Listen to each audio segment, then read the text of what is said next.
Heydər Əliyev gəldi, bu mənbərin dibində oturdu. Bizimle beraber Prezidentimiz Heydər Əliyev Təzəpir məscidinə gəlib və öz ürək sözlərini inşallah sizə deyəcək. Qabaqcadan öz minnətdarlığımı bildirmək istəyirəm və dünyadan gedən bütün şəhidlərimizin haqqında bir salavat çevirək. Allahümme salli ala. Və ondan sonra durdu və çıxış elədi. Hörmətli bacılar, qardaşlar, Azərbaycanın əziz evlatları, bugün bizim Müslümanlar için matem günüdür, Aşura günüdür ve bugün biz dinimize, adet analarımıza sadık olarak məscidə toplaşmışıq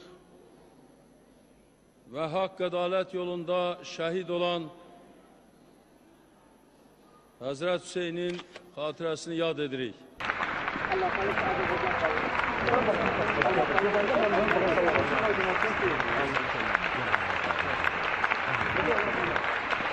İnsan dünyaya gelenden Allah tarafından ve Cenab-ı Peygamber Muhammed Peygamber tarafından buyurulmuş ve insanlar hemşe bu azatlıktan istifade etmişler.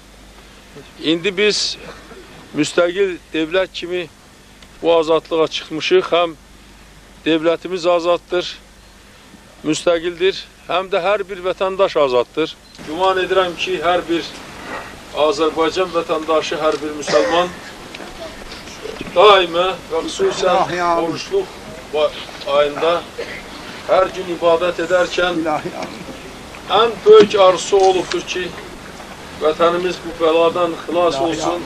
Biz bu yolda çalışırıq ve çalışacağız.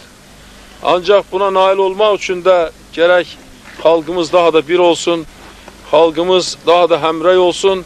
Ben arzu ederdim ki sizin adımlarınız uğurlu olsun.